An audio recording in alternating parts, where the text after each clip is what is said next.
உங்கள் வீடு தேடி வரும் அரசு. உங்களுடன் ஸ்டாலின்.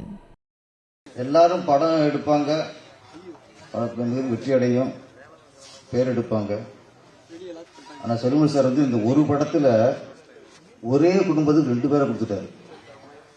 ஒன்று புரட்சி கலைஞராக இருந்த விஜயகாந்த் அவர்களை, அதுக்கப்புறம் கேப்டன்கிற பேரை கொடுத்தாரு. அப்போ அதே குடும்பத்துக்கு பிரபாகரன்ற அவர் பிள்ளைக்கு பேர் கொடுத்தாரு. ஒரே குடும்பத்துக்கு 2 பேரை கொடுத்தவர் நம்ம ஆர்கேஎஸ் செல்வமணி சார் அவர். ட்ரெய்லர் சாங்கம் பார்த்துட்டு உண்மையிலே கொஞ்சம் மிரண்டு போயிட்டோம். நம்மளுக்கே கொஞ்சம் குற்றம் வந்துச்சு, என்னடா பண்ணோம், ஒன்றும் பண்ணலையோ அப்படிங்கிற அளவுக்கு நினைச்சாகி போச்சு. அவர் வந்து இயக்குநர் தலைவராக இருந்திருக்காரு, பெப்சி தலைவராக இருந்திருக்காரு. ஆனால் இப்போ வந்து சீக்கிரம் படம் பண்ணணும் சார். ஆனால் திருப்பி உங்களை ஒரு இயக்குநராக திரைகளை பார்க்கணும்னு ஒரு ஆசை அந்த அளவுக்கு வெறி வந்துடுச்சு. ஆர்கே செல்வமணி அப்படின்னா என்ன, இயக்குனரா, இயக்குநர் தலைவரா, பெப்சி தலைவரா, தயாரிப்பாளரா? ஒரே ஒரு வார்த்தை தான், ஆளுமை. ஆர்கே செல்வமணி என்பது ஆளுமை. ஒரு இயக்குனர் வந்து இப்போ மனிதர் பிறப்பாங்க, மனிதரை பிறக்கிறவங்க பூரா மனுஷன் இல்லை, மனுஷன் வாழ்கிற வச்சு தான் மனுஷன் இல்லைங்கிறது. அது மாதிரி படம் பண்ணுற இயக்குனர்லாம் இயக்குனர் ஆகிட முடியாது. அந்த இயக்குனர் ஒரு ஆளுமை இருக்கு. அப்படி நிறைய இயக்குநர்கள் இருக்காங்க இங்கே. அதில் ஒருத்தர் தான் ஆர்கே செல்வமணி சார். அவர் என்ன நினைச்சாரோ அதை எடுப்பார். அவங்க சொன்னாங்கன்னு ஒன்று மாற்றுறது, இவங்க சொன்னாங்க ஒன்று மாற்றுறது, அந்த கதையில் இங்கே இருக்காது. அது ஒரு ஆளுமை. அப்போ நான் அடிக்கடி செல்வமணி சார் வீட்டுக்கு போவேன். போகும்போது எனக்கு ஒரு ஆச்சரியமாக இருக்கும்.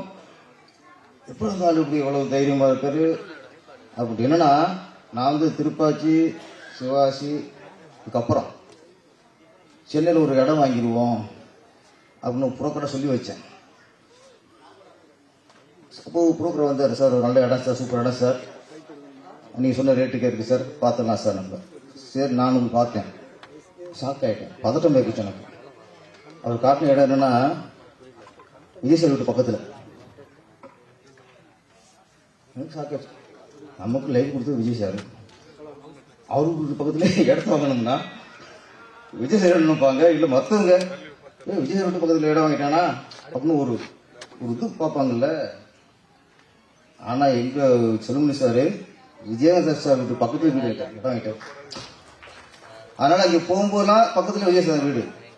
ஆச்சரியமா இருக்கும், நமக்கு எவ்வளவு யோசிச்சோம், மற்றவங்களை எப்படி யோசிச்சோம். அவர் அதில் அவருக்கு என்ன மனசு என்ன போடுது அதை கொண்டு வர. அதுதான் ஆர்கே செல்வமணி சார். சீக்கிரம் அடுத்து படம் பண்ணுங்க சார், சீக்கிரம் ஆரம்பிச்சிடணும்.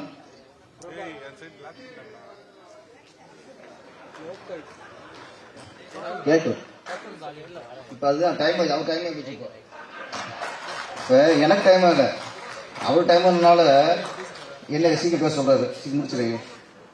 அப்புறம் விஜயகாந்த் சார் பத்தி நிறைய பேசியாச்சு, நிறைய பேச எல்லா உண்மையில சொல்லிட்டாங்க. ஏன்னா வள்ளல், மற்றவங்களுக்கு பசி ஆற்றோர், உணவு போறவர் எல்லாத்தையும் சொல்லியாச்சு. என்னை பொறுத்த வரைக்கும் ஒன்று சொல்லணும்னா, எஸ்சி சார் சொன்ன மாதிரி தான், நன்றியுள்ளவர், விசுவாசி. தமிழ் திரையுலகிலேயே நிறைய ஹீரோக்கள் இருக்காங்க. ஆரம்ப காலகட்டத்தில் புது இயக்குநர்கிட்ட கதை கேட்டு படம் பண்ணுவாங்க, வளர வரைக்கும். வளர்ந்து ஒரு இடத்துக்கு உட்காந்ததுக்கப்புறம், அவங்களுக்குன்னு ஒரு மார்க்கெட் உட்காந்ததுக்கப்புறம் ஜெயிச்சு டேரக்டர் மட்டும்தான் கதை கேட்பாங்க, ஜெயிச்சு இயக்குனர் மட்டும் படம் பண்ணுவாங்க. ஆனால் கேப்டன் அவர் மட்டும்தான் 157 படம் பண்ணியிருக்காரு. 150 படத்துக்கு அப்புறமும் புதிய இயக்குநருக்கு வாய்ப்பு கொடுத்த ஒரே கதாநாயகன் கேப்டன் விஜயகாந்த் அவர்கள். இடத்துல 52 புது இயக்குநர் உருவாகியிருக்காரு. தமிழ் கீழே யாரும் இல்லை. காரணம் மனசு. மற்ற வகை ஜெயிச்சவனால நம்ம வெற்றி அடைகிறத விட நம்ம வெற்றி ஒருத்தனை உருவாக்கணும்.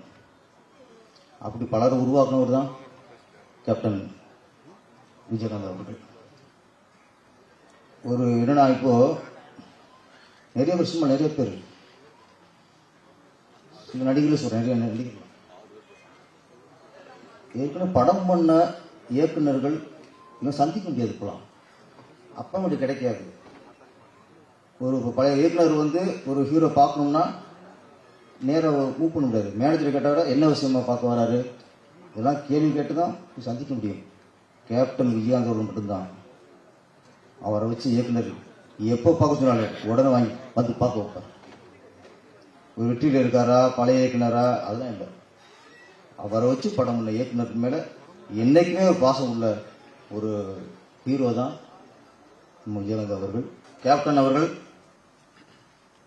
நமக்கு 2 வாசி கொடுத்துருக்காரு. ஒன்று கலையில் உள்ள ஒரு வாரிசு சண்முக பாண்டியன், அடுத்து அரசியலுக்கு வாசி கொடுத்துருக்கிறாரு விஜய் பிரபாகரன்.